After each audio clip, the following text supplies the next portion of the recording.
Namo Buddhaya. Good morning, everyone. Welcome to our Sunday meditation program. Good to have you all here.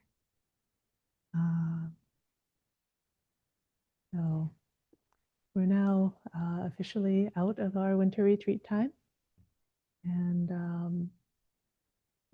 looking around, thinking about what comes next, and one thing we're aware of is that there's some disturbances in the world at the moment. I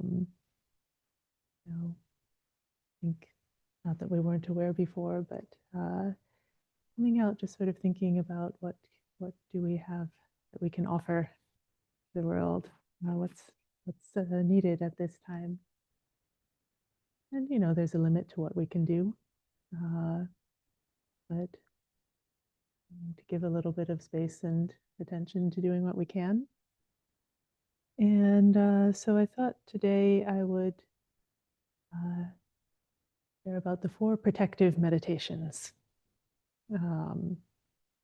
This is not actually a list that comes directly from the Buddha. It's, I think, commentarial later. All of the individual practices do come from the Buddha, but this sort of set of them as the 4 protective meditations is a later set.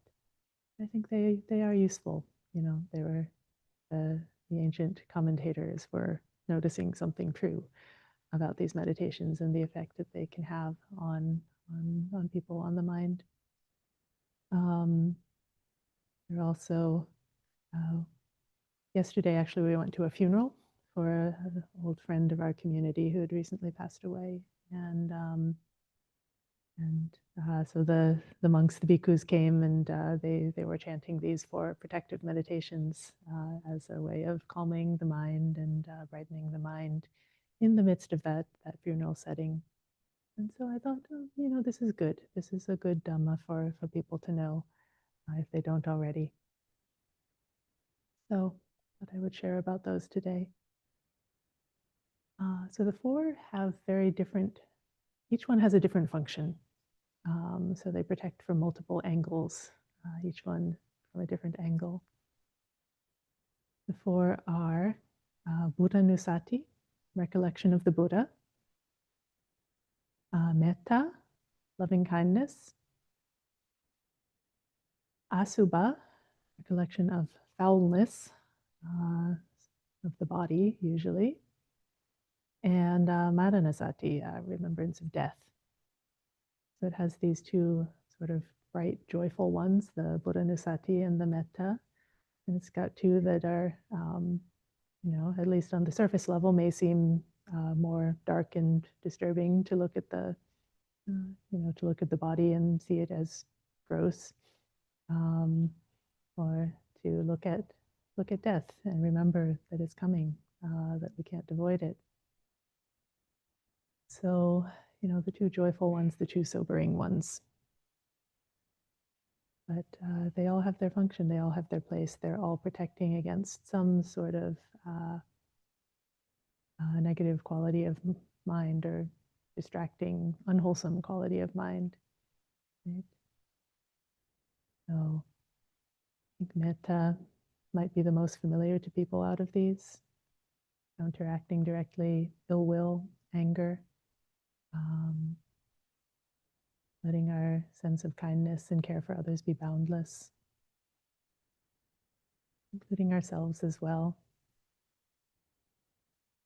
Buddhanusati, recollection of the qualities of the Buddha. I think this one is sort of done less, at least among, well, it's done quite a lot among traditional Buddhist societies, but I think in what has been transferred to the English-speaking, they say convert Buddhist groups, there might be less emphasis on Buddhanusati, less emphasis on sort of faith in the Buddha, in our original teacher here. But having faith is really a protective quality, and faith and inspiration. So it doesn't mean that we turn off our intellectual qualities and don't investigate and don't try to resolve any doubts we might have. What I've heard it said that the opposite of faith is not doubt. The opposite of faith is despair. Faith is what counteracts despair, because if we don't believe in anything, then how can we move forward? How can we even take another step? But if we believe that there is something worth moving towards, something that is higher and better than where we are right now, then that can focus us, that can bring us forward, that gives us the faith to take a next step and a next step towards that thing that is worthy of bowing down to, worthy of reflecting the qualities of. So the Buddha is the worthy one, the one that it is worth following. And if we can develop our sense of that, develop our faith in that, then that's a bright and uplifting thing that carries us forward, draws us forward on the path. Just to sort of look at the Buddha and say, oh, it's possible. It's possible to live in a different way, at a, very high level, at the ultimate level. It's possible for things to be different, to interact with the world differently. So developing our recollection of the qualities of the Buddha gives us that faith that takes us out of despair and allows us to practice, allows us to move forwards. Then asubha, reflection on foulness, ugliness. Subha means beautiful, asubha means not beautiful. Just it's saying the not beautiful aspect of many things, but especially the body, this human body. We spend so much time catering to the sensual desires of this body. And, to a certain extent, we have to care for the body. It's the vehicle that allows us to practice. It's what allows us to walk forward on the path. But we don't have to, let it boss us around, saying, I need this, I need that. Wouldn't it be great if we went and had that wonderful meal? Wouldn't it be great if we got a massage? Wouldn't it be great if we, whatever your sensual desire is, you don't have to be in love with the body in that way. You don't have to be giving it its every whim. You don't have to be spoiling it. So just seeing the unattractive qualities inherent in the body can sort of break that sense of needing to feed it, that sense of needing to follow every sensual desire. It's like, this is just for the body, and the body is just like this. Body is not, we see it as beautiful. We can also see it as unbeautiful. It's just a matter of perception. It's not that it's truly one or the other. But developing the perception of ugliness can have the quality of counteracting sensual desire. And it's practiced for that purpose. If you're not overcome with sensual desire, if you're overcome with hatred instead, then probably practicing asubha isn't the right thing at that time. But it has that function and that useful thing, and it's a good tool to have for your protection from that kind of delusion. And then mindfulness of death. Again, we went to the funeral yesterday, and the monks were emphasizing, this is what happens. This is going to happen to all of us someday. We don't know when. And we should not look at that with fear. We should not look at that with aversion. We should look at that and say, let that inspire me to live right now, in this moment, well. Let me not be just focusing on the past. Let me not be thinking I can control the future. let me just be here now because it's all that I really know that I have. So mindfulness of death can bring up this sense of urgency or recognizing the truth of the way things are. And so together, these four protective meditations can really keep us on the path. They give us something to move towards. They make it clear what we should move away from. And by developing them all, we can learn to counteract the harmful tendencies of our own minds. So I want to lead you through each of these briefly in our meditation today. So we can come into meditation posture, if not already. And, and just the basics of meditation. So we come into a posture, we come into a relatively quiet place. We set the body in some dignified way. It doesn't have to be sitting, it could be standing or walking or even lying down, but doing so in a dignified way, in a balanced way, in a way that the attention can be upright just as the body is. The attention can be dignified and balanced just as the body is.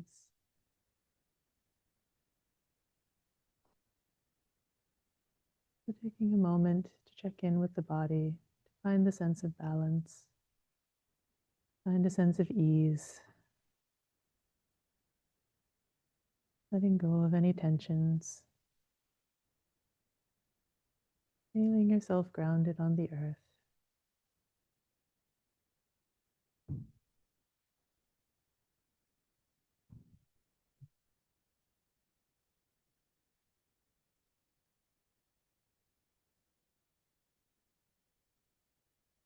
Feeling the breath going in and out.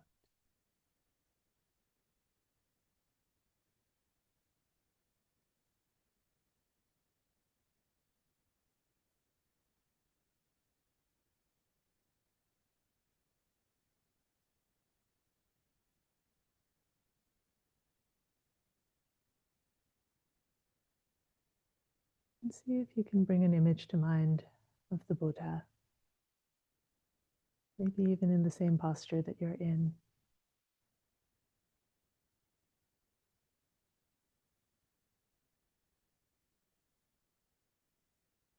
Whether he's standing, walking, sitting, or lying down. You may have seen many images, many statues, many paintings. You can bring to mind, what was that Buddha like? What is the quality of the Buddha? How would he sit?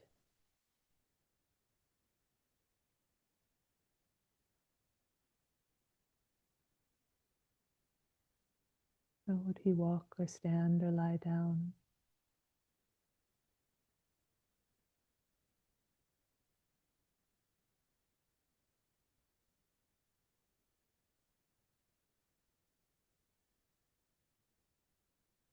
We imagine in him a different way of sitting, walking, standing, or lying down.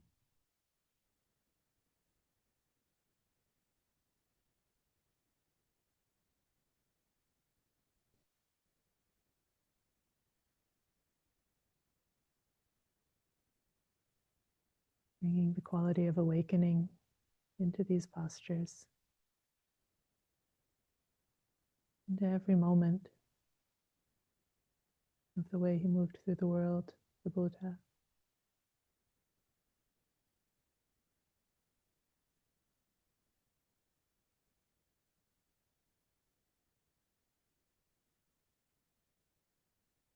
Do we have any sense of what that quality of awakening might be?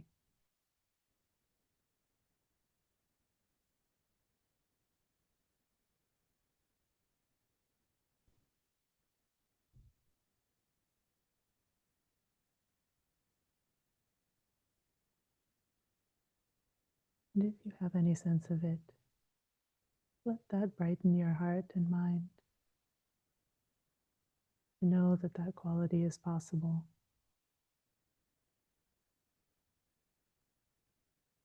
that it can be developed, that it can grow, that it can flower, that it can become complete.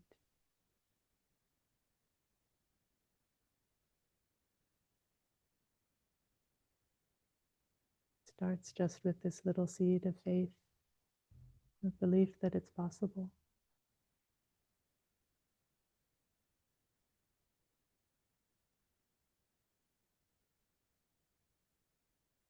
And it flowers in its full development in the example of the Buddha, of the awakened ones.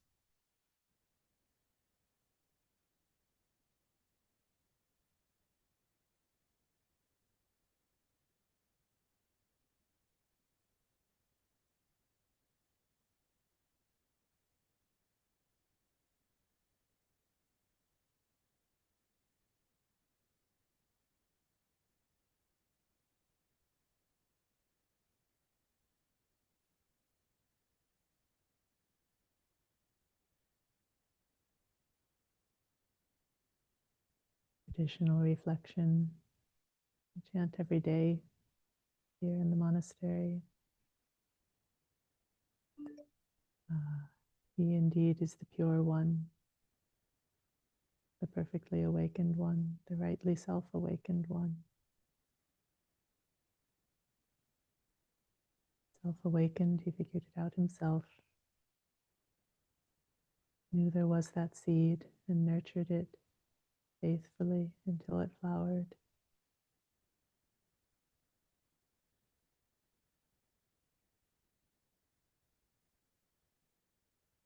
He is impeccable in conduct, purified his conduct.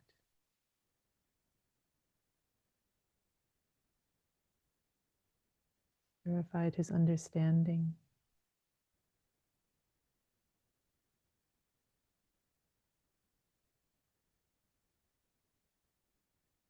Knower of the worlds, he knows the worlds. He understands the worlds.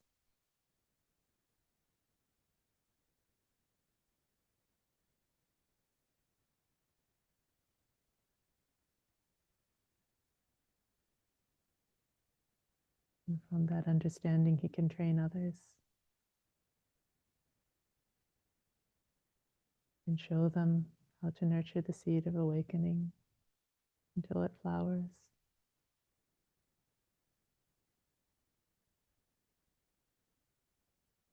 They wish to learn. He's a true and worthy guide, teacher of gods and humans.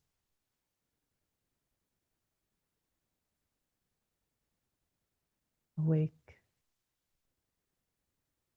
fully awake.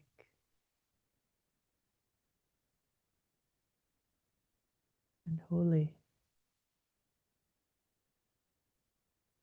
This quality of awakening embodied in human form. This is something sacred.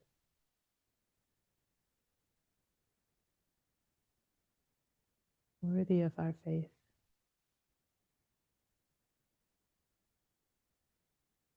Worthy to be followed.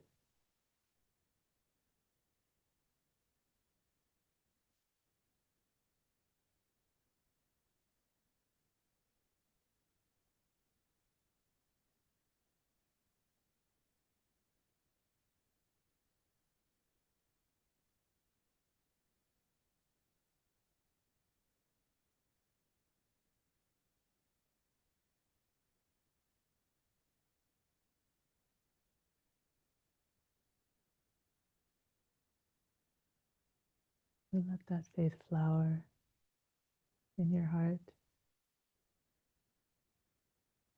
Let it bring joy. Know it's possible. Know it's worthwhile.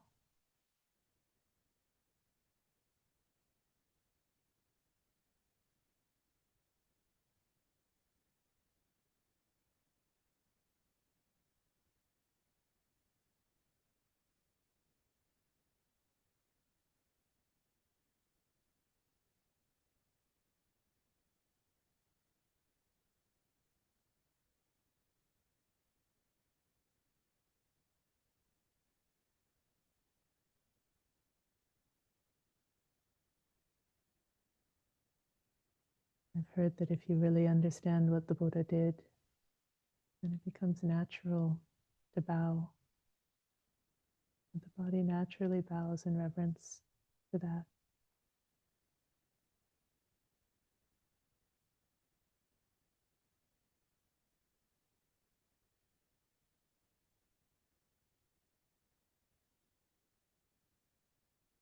You can imagine bowing in devotion, in reverence, in honor, in respect for this being who has showed us the way and made the path open for all of us.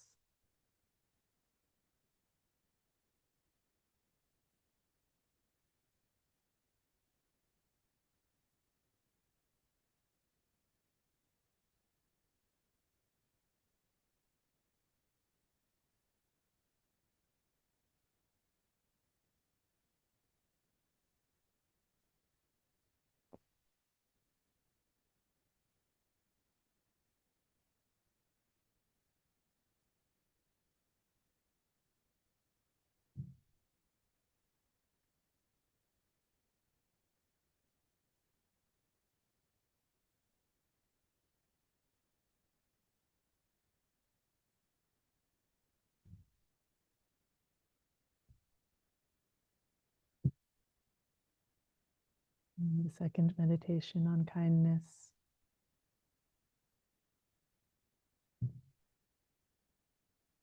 And start with yourself.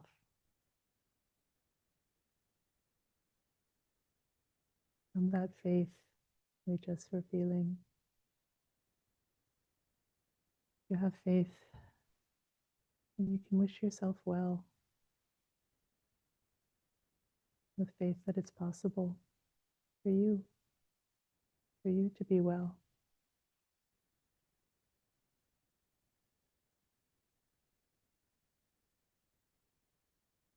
And wish that for yourself. May I be well. May I be happy. May I be peaceful.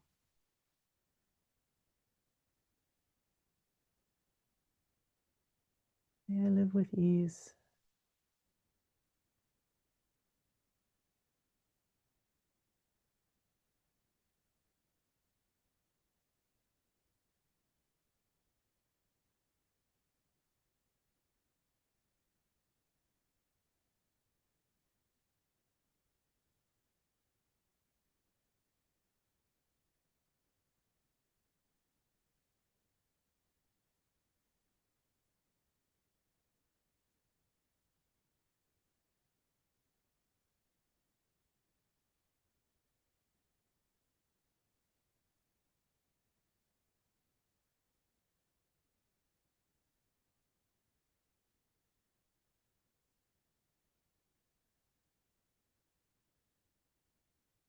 You can wish others well.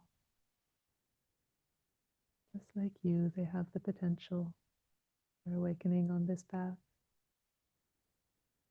You can wish that for them. Wish them happiness.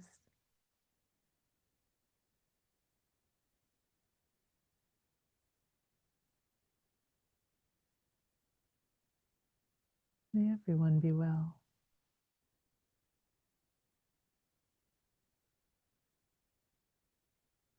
May everyone be happy.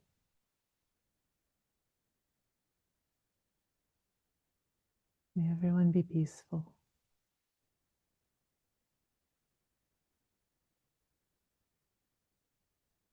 May everyone live with ease.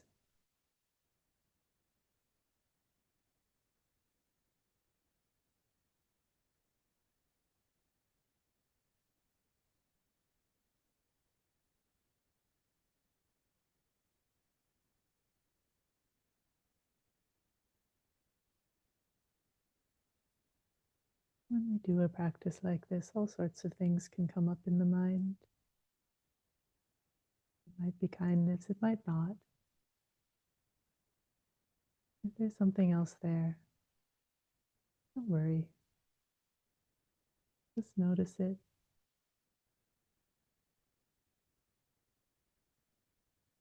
See if you can bring your kindness and goodwill to that also. Accept that it's here.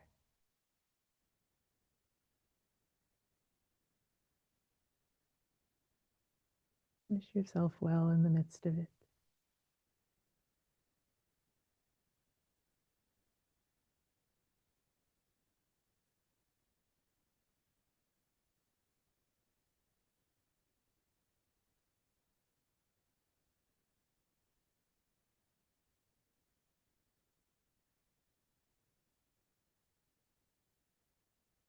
And if you can, find at least a seed of kindness in your heart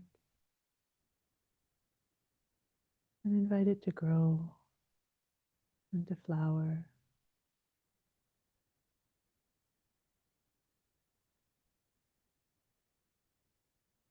Invite it to spread out in all directions.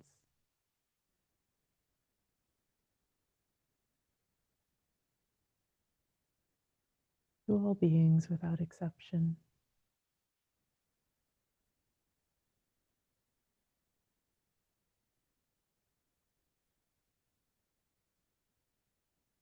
Free from hostility, free from ill will.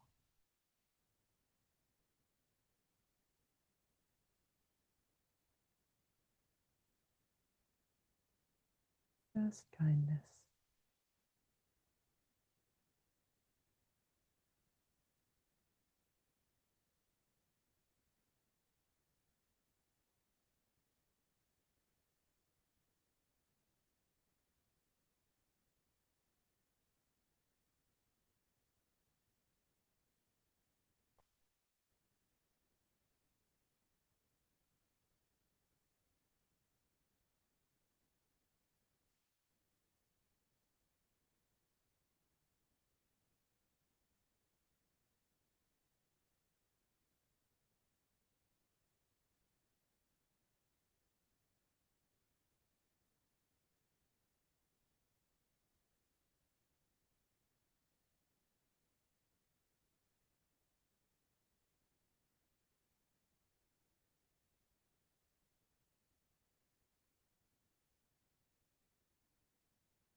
On this basis of faith and inspiration and kindness, we learn that there's a way to be happy. It is free. It is open to us anytime, not dependent on the needs of the body, not dependent on our wants.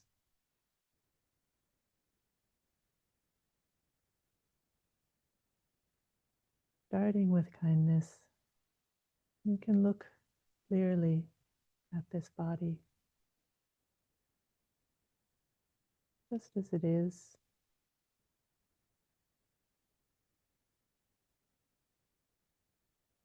You spend a lot of time caring for the body, feeding it, dressing it, fixing its hair, bathing.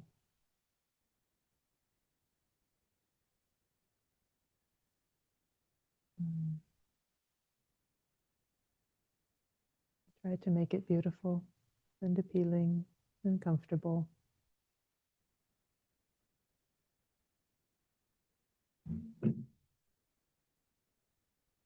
But this body also has its unpleasant aspects.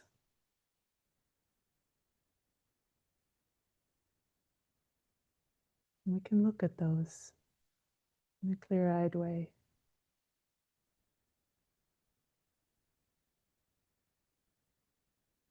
You know, even somebody with very beautiful hair, you take one hair out and find it Stuck to the shower wall. It's not so beautiful. And every hair is like that on our heads. Got this shaft, it's got this little bulb stuck into the scalp. Oily. There's dandruff.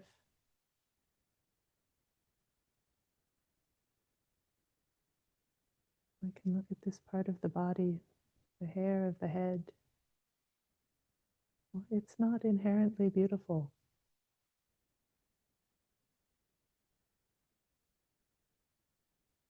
It depends how you look at it.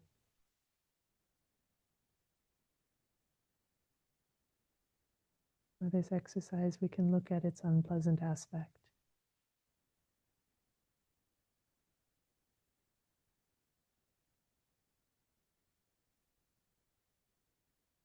The grease and the flakes of skin. Things we try to wash away with shampoo. They're here in this body, on our heads right now.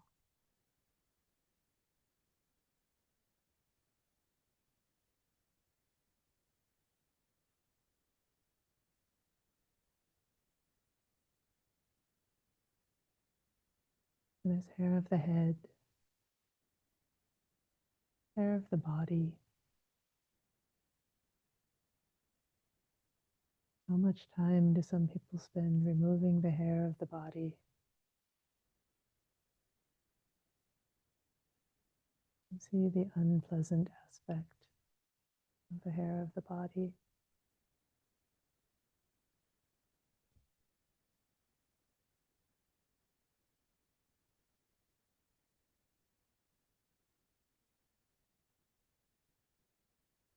And the nails.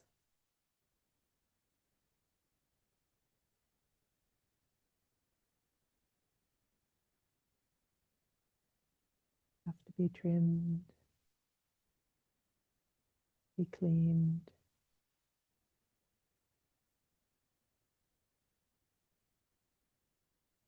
The unpleasant aspect of the nails.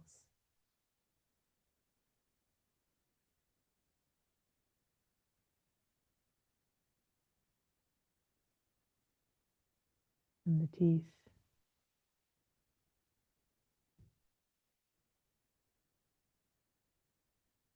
Mm.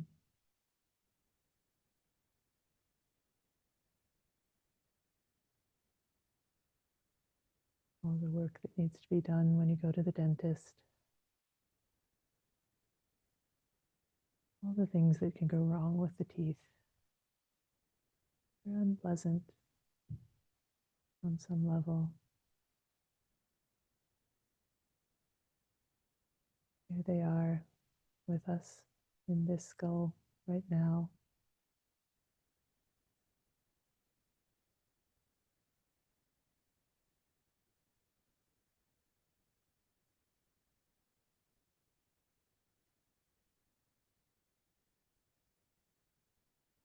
And the skin covering this whole body.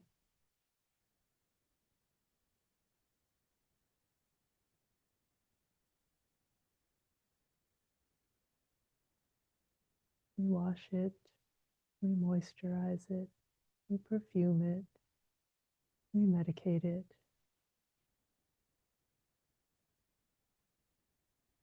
We have to do it again and again because it's always flaking off, always flaring up.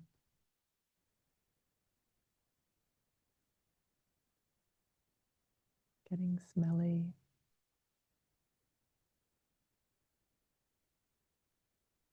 Knowing the unpleasant aspect of this skin.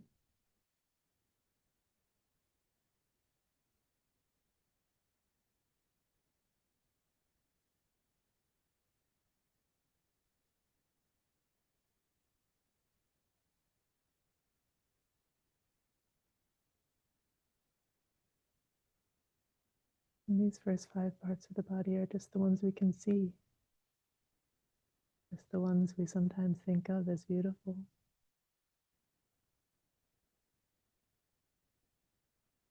We Don't like to think so much about what's underneath the bones, the muscles, the guts.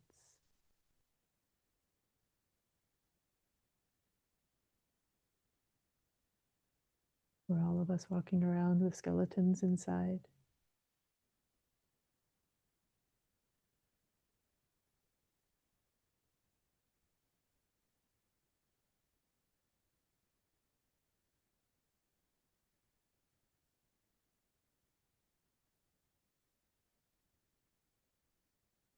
We notice the unpleasant aspect, the internal parts of the body.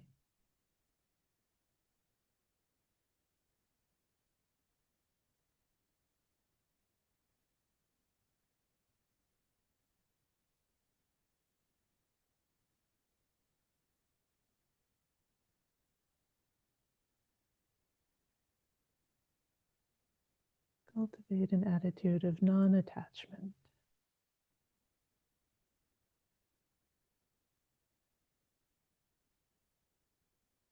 Giving up the attachment to beauty. Giving up the attachment to perfect health.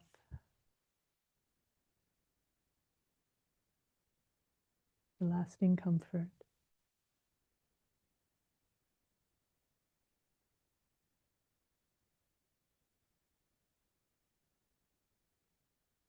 Knowing the body cannot provide those things.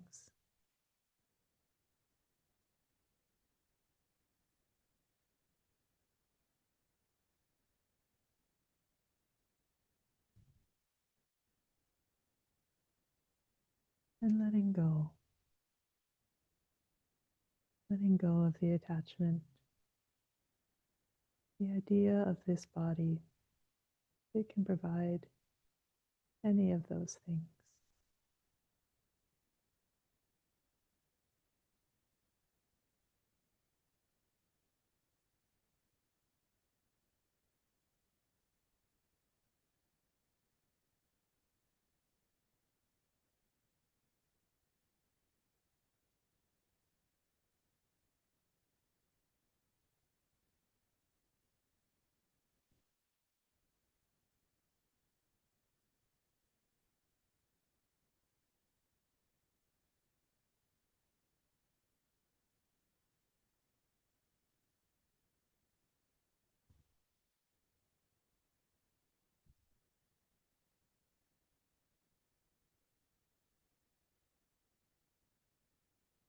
And contemplating the fact that this body one day will die.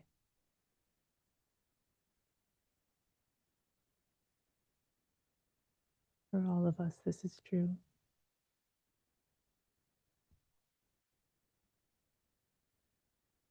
We don't know when. We might have a good bit of time left. We might not. We can't know when we'll die.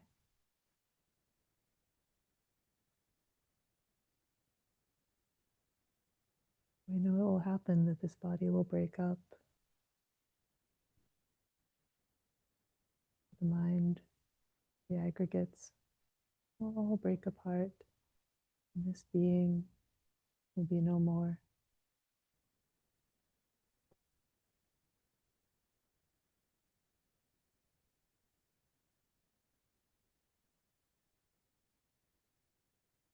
We've seen it happen to others.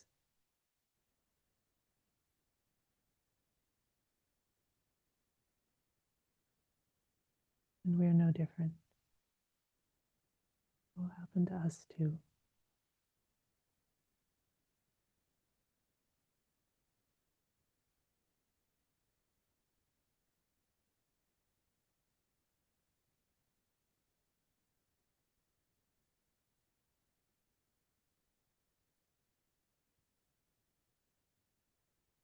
Let this sense of your own mortality sink in.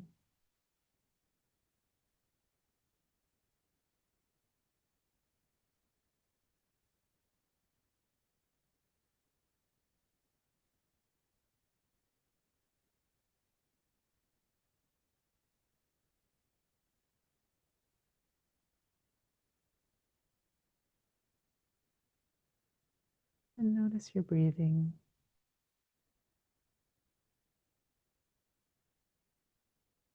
The breath is connecting you to life right now.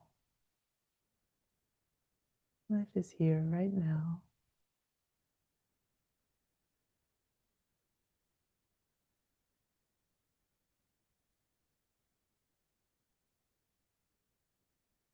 You don't know how many more breaths there will be.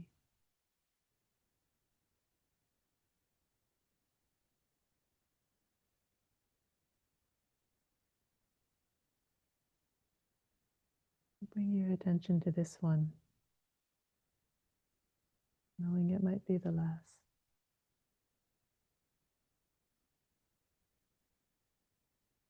Breathing in, knowing this could be my last breath.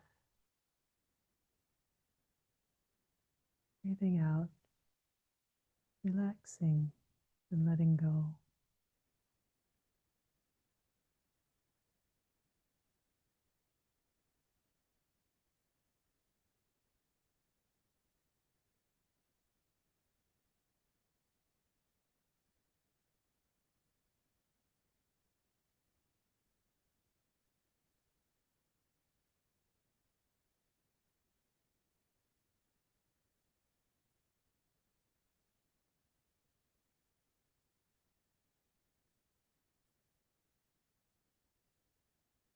Letting this reflection on death bring you alive, this present moment.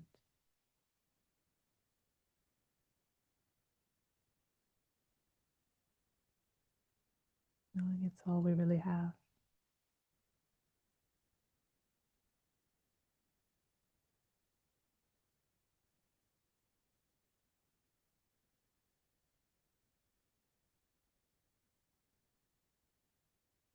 Feeling the urgency and inspiration to make the best of it.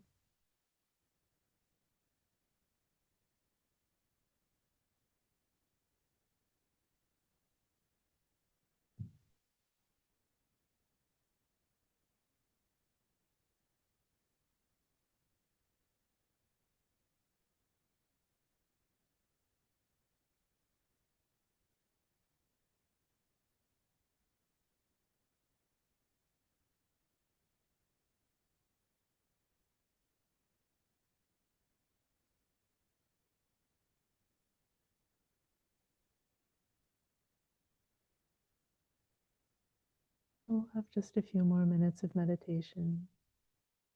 I invite you to use your own discernment about this mind. What does it need right now? Does it need to be inspired with faith? Does it need some kindness?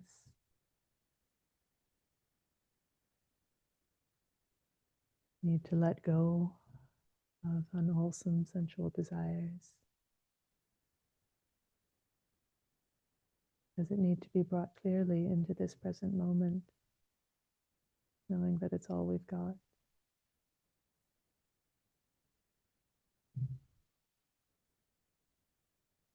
See what the mind needs. And feel welcome to use any of these 4 protective meditations. Apply as appropriate, whatever may be coming up for you right now. Just for a few minutes more.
Thank you, everyone, for your practice, joining me in those meditations. And now that we're out of our retreat time, I wanted to not just be the only one talking here, but I want to actually have some time for talking with all of you, at least a few minutes. So yeah, outside of the retreat time, we usually have a little time for Q&A, discussion, questions, reflections, sharing. Does anyone have anything they'd like to ask or share about this meditation today?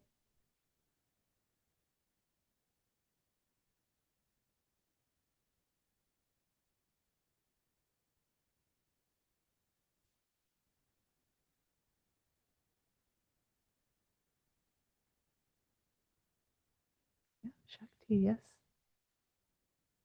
It is such a good contemplation, again and again, the body, its limitations,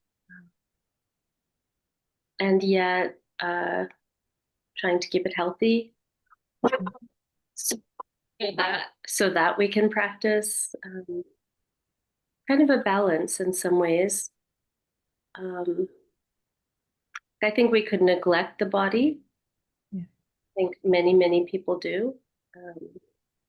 And then it just breaks down early and you get sick too. So yeah, it's a great contemplation. Yeah, absolutely. The Buddha taught the middle way practice with regard to the body. You don't indulge it, but you also don't torture it. And that was his a special teaching of his, actually, because he had encountered both extremes in his life. He had been very indulgent as a young prince, and then did very harsh ascetic practices and did actually destroy his health. It took him a while to come back from that, and he continued actually to have health difficulties throughout his life. But yeah, was able to overcome those two extremes and find that balance. So that is what we're looking for, finding the balance. Thank you for that reflection. Anyone else like to ask anything, share anything? Elaine, yes.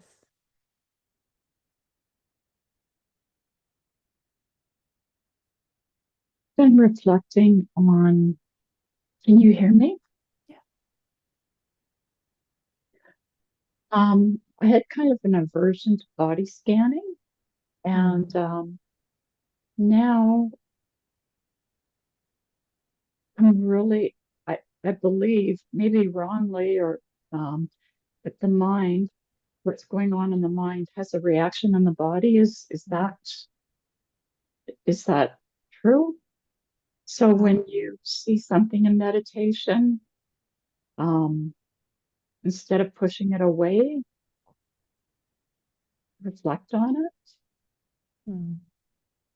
Yeah, it is very frequently true that something that's happening in the mind has an effect in the body, and vice versa. Something happening in the body has an effect on the mind. They're so tightly related to each other. And yeah, in meditation, it depends. It depends on what kind of practice you're doing and what you're aiming for.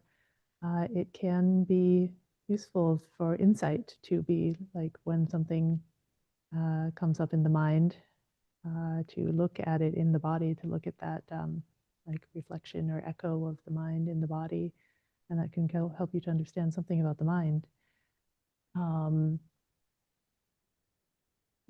But if you're aiming to be developing calm, serenity, tranquility, then sometimes it may be more appropriate to be, just not ignoring, but also not giving a lot of attention, just sort of knowing it's there and then letting it be and coming back to your object of meditation, whatever it may be. So there's different modes of practice depending what you're doing at any given time. But certainly the body is very helpful for investigating what's going on in the mind. And it can be difficult to, yeah, if I was never a very, I don't know, I never a very body focused person, never had a strong sense of embodiment. And I think used to be very much like cut off from certain emotions and things.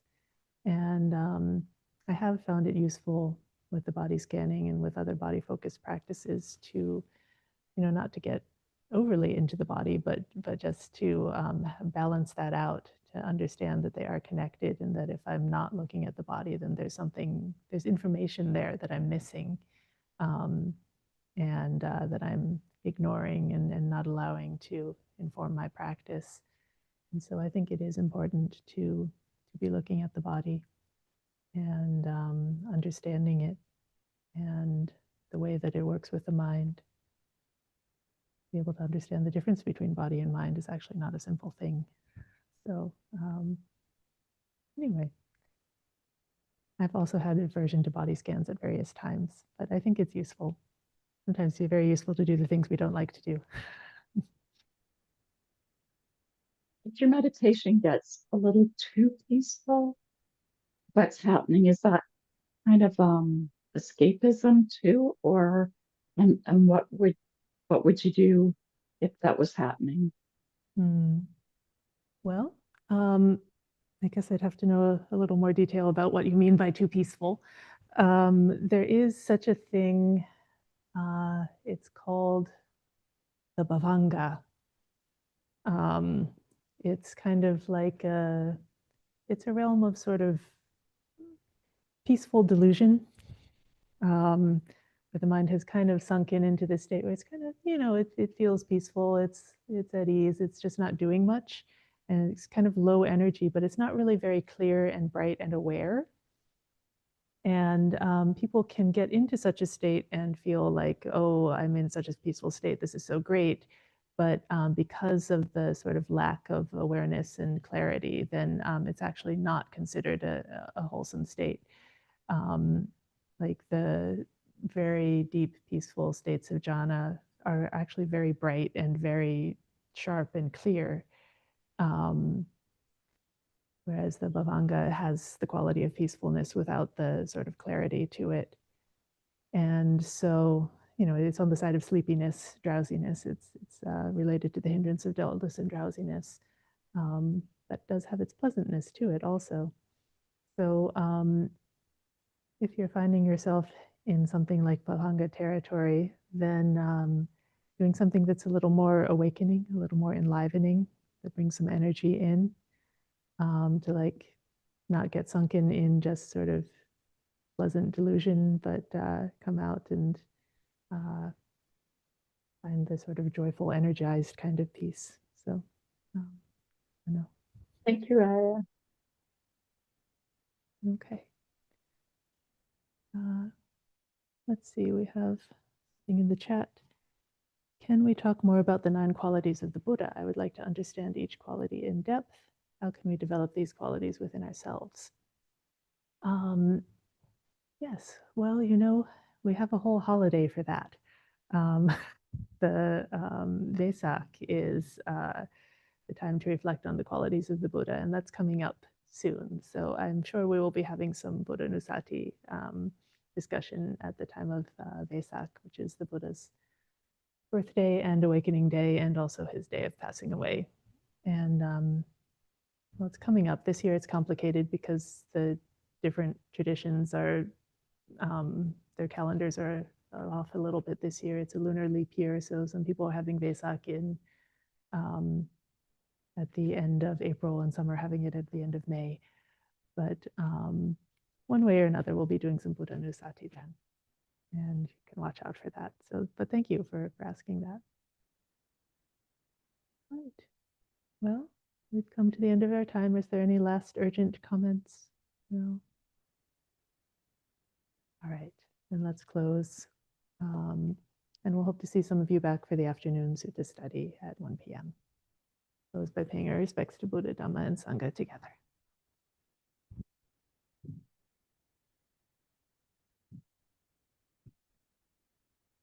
The Lord, the perfectly enlightened and blessed one.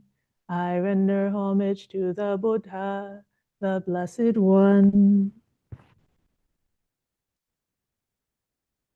The teaching so completely explained by him, I bow to the Dhamma. The Blessed One's disciples who have practiced well, I bow to the Sangha.